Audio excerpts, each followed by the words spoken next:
اب دیکھو اس کی یہ غداری کہ اس نے اعلیٰ حضرت پہ کتنا بڑا الزام لگایا. اعلیٰ حضرت رحمۃ اللہ علیہ نے موسیقی کے بارے میں اور آلات مزامیر جو ہیں آلات موسیقی ان کے بارے میں جو آپ نے فرمایا تھا اس پر ذرا توجہ آپ کی چاہیے مجھے. اس کو سمجھنے کے لیے ذرا آپ اہل علم تشریف فرما ہے اور آپ یہ اس بات کو ذرا نوٹ کرنا اور پھر کہنا کہ یہ حالانکہ اعلیٰ حضرت رحمۃ اللہ علیہ سے فتویٰ یہ پوچھا گیا. دو باتیں پوچھی گئیں. پہلی بات یہ پوچھی گئی کہ متصوفہ زمانہ جو مجلس سماع و سرور مرتب کرتے ہیں جس میں راگ و رقص و مزامیر و معازف ہر قسم کے موجود رہتے ہیں اور جھاڑ و فانوس و شامیانہ و فرش و دیگر تکلفات چشتیہ و اسراف بے جا کے علاوہ یہ لفظ موجود تھے. فتویٰ میں سوال کرنے والے نے دو چیزوں کے بارے میں پوچھا تھا, ایک اور آلات موسیقی کے بارے میں اور دوسرے جھاڑ فانوس شامیانہ.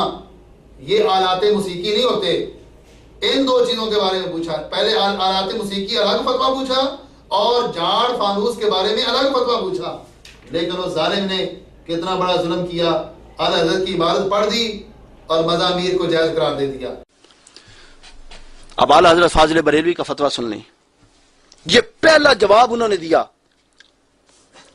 فرماتے ہیں جھاڑ فانوس شامیانہ فروش وغیرہ آلات موسیقی کو 4-5 بیان کر کے آگے وغیرہ کہہ دیا. تمام عبارت جھاڑ فانوس شامیانہ فروش وغیرہ مباح فی نفسہا معذور نہیں جب تک نیتاً یا عملاً منکر شرع سے متضم. اب اعلیٰ حضرت فاضل بریلوی کا فتویٰ سن لیں. یہ پہلا جواب انہوں نے دیا. فرماتے ہیں جھاڑ فانوس شامیانہ فروش وغیرہ آلات موسیقی کو 4-5 بیان کر کے آگے وغیرہ کہہ دیا. تمام عبارت جھاڑ فانوس شامیانہ فروش وغیرہ مباح فی نفسہا معذور نہیں جب تک نیتاً یا عملاً منکر شرع شامیانہ فروش وغیرہ مباحات فی انفسہا معذور نہیں جب تک نیتاً یا عملاً منکر شرع سے منظم نہ ہوں. یہ اعلیٰ حضرت کے الفاظ ہیں, اس نے تو یہ لفظ ہی سارے غلط پڑھے ہیں. شامیانہ فروش وغیرہ مباحات فی انفسہا معذور نہیں جب تک نیتاً یا عملاً منکر شرع سے منظم نہ ہوں.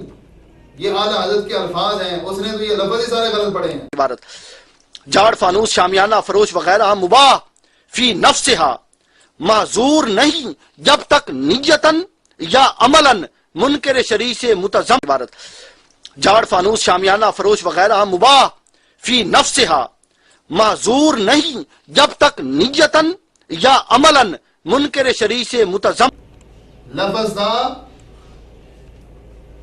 منکر شرع, اس کو منکر شرع پڑھا, شرعی طور پہ ممنوع اس کو منکر شرع پڑھا. اور پھر آگے لفظ تھا منظم, اس کو متظم پڑھا. متظم پڑھا اس کو لفظ کو, منظم لفظ کو متظم. جس کو لفظ کا ہی پتہ نہیں ہے, پڑھنا ہی نہیں آتا, وہ اس کو سمجھے گا کیا اور اس کا مطلب کیا بیان کر سکے گا. حالانکہ آپ کا یہ بات واضح کر رہی ہے کہ یہ فتویٰ آلات موسیقی کے بارے میں جو ہے اس کا آپ جواب نہیں دے رہے. آپ شامیانے کا, شامیانہ کوئی موسیقی نہیں ہوتی, اور جو اس طرح کے جھاڑ یا فانوس ہے وہ موسیقی نہیں ہوتے. آلات موسیقی کے بارے میں ذرا اگلا صفحہ بھی دیکھنا نصیب ہو جاتا تو ساری حقیقت واضح ہو جاتی. اعلیٰ حضرت رحمۃ اللہ علیہ فرماتے ہیں کہ مزامیر محرمہ کے خود منکر و حرام ہیں, خود منکر و حرام ہیں. منکر ممنوع, حرام ہیں. مزامیر کو اعلیٰ حضرت حرام کہہ رہے ہیں.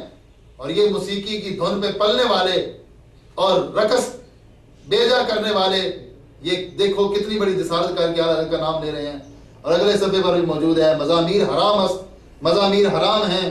اور اس طرح مزامیر و محرمات درمیان نباشد کہ وہی قوالی صحیح ہوتی ہے کہ جس میں مزامیر اور محرمات نہ ہوں. کتنی جگہ پر آپ نے نام لے لے کر مزامیر کا اور آلات موسیقی کا نام لے لے کر ان کو حرام کہا تھا, لیکن اعلیٰ حضرت کا نام لے کر وہ دیوانہ, اپنے شیخ کا دیوانہ, کتنی جلدی جو ہے وہ اس موضوع کو بدل گیا اور اس نے اعلیٰ حضرت پہ الزام لگا دیا. یہ میں بار بار دعوت دیتا ہوں کہ خدا را اپنی عاقبت برباد نہ کرو، اپنی قبر گندی نہ کرو. آج وقت ہے، کسی تمہارے شیخ نے تمہارے کام نہیں آنا، کام آنا ہے تو اللہ اور اس کے رسول صلی اللہ علیہ وسلم نے تمہارے کام آنا ہے. نبی اکرم صلی اللہ علیہ وسلم نے شفاعت کرنی ہے. اس لیے اگر حضور علیہ السلام کی شفاعت کے دائی ہو اور ماننے والے ہو، دعویٰ کرتے ہو، تو پھر کام بھی ویسے ہی کرنے پڑیں گے جس سے بندہ حضور علیہ السلام کی شریعت کا حقدار ہوتا ہے. جو عقیدے بدل لے وہ کبھی بھی حضور علیہ السلام کی شریعت کا حقدار نہیں بن سکتا. اس موسیقی پر ایک وسیع لٹریچر جو ہے وہ پیش کیا جا سکتا ہے. اس بندے نے خواہ اس بات کو طول دیا اور آلات موسیقی پر اس نے کہا کہ جمہور کی یہ رائے ہے کہ یہ جائز ہے، اور پھر اعلیٰ حضرت کا فتویٰ پیش کیا. اور دف کے بارے میں یہ کہا کہ اس میں تو تواتر ہے. پتہ نہیں وہ تواتر ان کا اپنا ہی ہوتا ہے کہ جو ان کی بات منہ سے نکل جائے وہ تواتر بھی بن جاتا ہے، وہ عقیدہ بھی بن جاتا ہے، وہ سب کچھ بن جاتا ہے. جو عقل کے خلاف کیوں نہ ہو، قرآن مجید کے خلاف کیوں نہ ہو، جو بات ان کی زبان سے نکل گئی ہے اس کو کہیں گے کہ بس یہ حرف آخر ہے. اس کے بعد جو بھی کوئی آ جائے ہر چیز کو یہ رد کر دیں گے. اس وقت ان کی یہ کیفیت ہو چکی ہے. اللہ تعالیٰ ان کو ایسی کیفیت سے باز رکھے اور یہ راہ راست پہ آ جائیں. اس کے بعد اس نے یہ بھی الزام لگایا کہ قصیدہ بردہ شریف جو ہے وہ جلالی صاحب کی کتابوں میں بعض کے شروع میں موجود ہے اور بعض کے شروع میں موجود نہیں ہے. تو یہ ایک عقل مند بندہ جو ہے اس طرح کی بات نہیں کر سکتا. کوئی پرلے درجے کا جاہل بے وقوف، وہ جڑ جو ہے بے عقل، وہ ایسے کوئی لفظ بول سکتا ہے. ورنہ قصیدہ بردہ شریف اگر نہ لکھنا یہ تدلہ کی مخالفت ہوتی ہے اور اس صورت میں بندے کے اوپر گمراہی آ جاتی ہے، تو یہ بندے اس علی وقار نے کتنے بڑے علماء پر الزام لگا دیا، کتنے بڑے محدثین نے مفسرین نے کتابیں لکھی ہیں اور شروع میں ان کے قصیدہ بردہ شریف موجود نہیں ہے. اگر قصیدہ بردہ شریف نہ لکھنے سے گمراہی آتی ہے تو اتنے بڑے بڑے علماء جو ہزاروں کی تعداد میں ان کی کتابیں موجود ہیں، قصیدہ بردہ شریف شروع میں نہیں لکھا ہوا، تو ان کے اوپر تمہارا کیا فتویٰ ہوگا. اور یہ بھی محض الزام ہے کہ جلالی صاحب جو ہے ان کی بعض کتابوں میں جو مخالفت سے پہلے کی ہیں حالانکہ ساری کتابیں جو ہیں وہ 2010 کی چھپی ہوئی ہیں. جو آپ کی تقریریں ہیں ان میں چونکہ آپ ہر تقریر سے پہلے قصیدہ بردہ شریف جو ہے وہ پڑھتے ہیں، تو انہی تقاریر کو پھر کتابی شکل دے دی گئی اور اس کو پھر شائع کر دیا گیا، تو قصیدہ بردہ شریف جو ہے ان میں موجود ہے.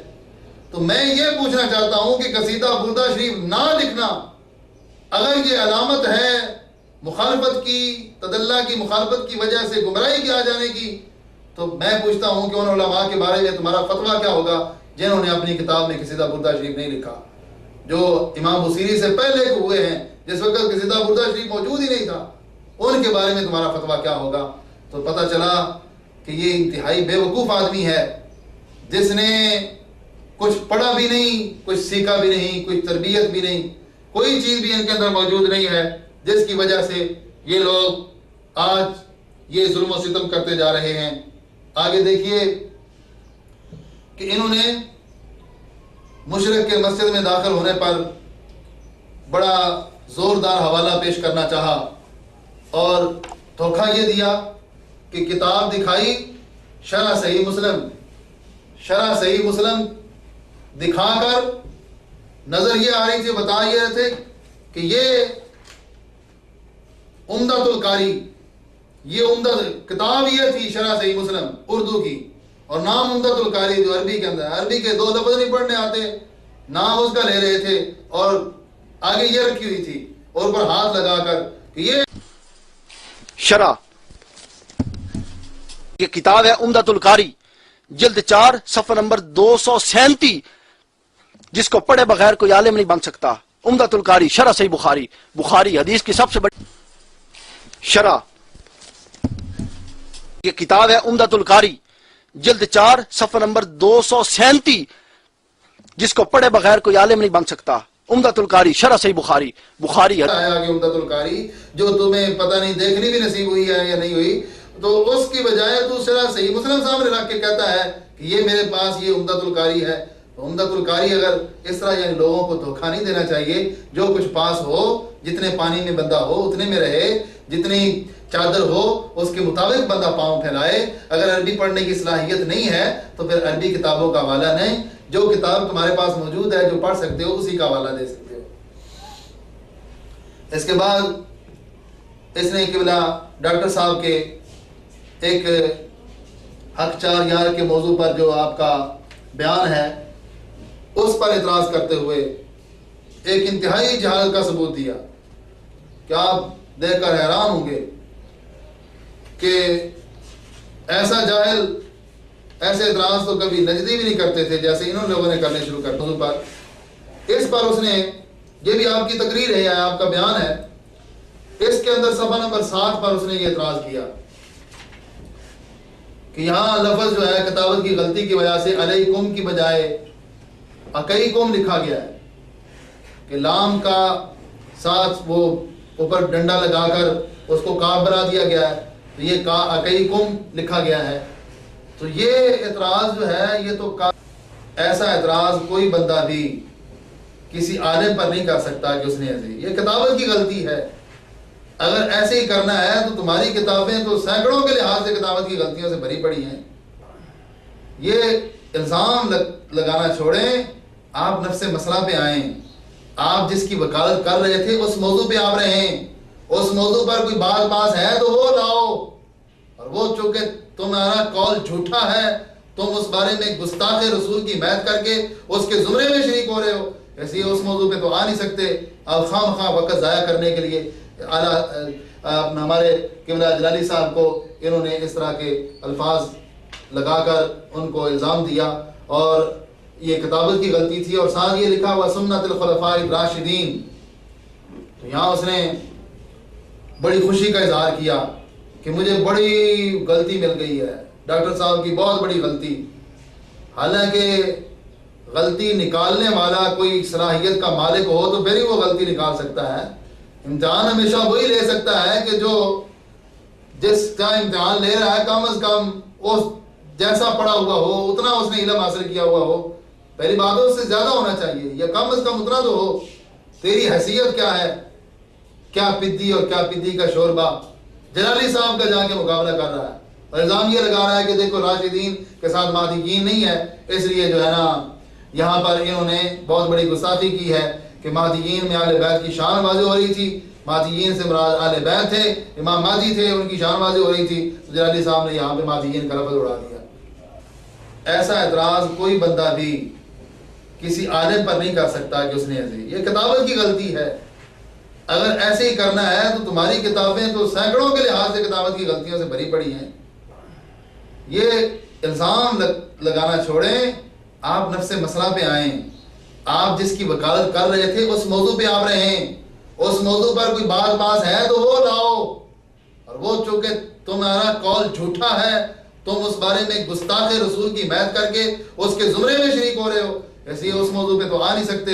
اب خواہ مخواہ وقت ضائع کرنے کے لیے ہمارے قبلہ جلالی صاحب کو انہوں نے اس طرح کے الفاظ لگا کر ان کو الزام دیا، اور یہ کتابت کی غلطی تھی اور ساتھ یہ لکھا ہوا سنت الخلفاء الراشدین. تو یہاں اس نے بڑی خوشی کا اظہار کیا کہ مجھے بڑی غلطی مل گئی ہے، ڈاکٹر صاحب کی بہت بڑی غلطی. حالانکہ غلطی نکالنے والا کوئی صلاحیت کا مالک ہو تو پھر ہی وہ غلطی نکال سکتا ہے. امتحان ہمیشہ وہی لے سکتا ہے کہ جو جس کا امتحان لے رہا ہے کم از کم اس جیسا پڑھا ہوا ہو، اتنا اس نے علم حاصل کیا ہوا ہو. پہلی بات اس سے زیادہ ہونا چاہیے یا کم از کم اتنا تو ہو. تیری حیثیت کیا ہے؟ کیا پدی اور کیا پدی کا شوربہ جلالی صاحب کا جا کے مقابلہ کر رہا ہے اور الزام یہ لگا رہا ہے کہ دیکھو راشدین کے ساتھ مہدیین نہیں ہے، اس لیے جو ہے نا یہاں پر انہوں نے بہت بڑی گستاخی کی ہے کہ مہدیین میں اہل بیت کی شان واضح ہو رہی تھی. مہدیین سے مراد اہل بیت تھے، امام مہدی تھے، ان کی شان واضح ہو رہی تھی. تو جلالی صاحب نے یہاں پہ مہدیین کا لفظ اڑا دیا.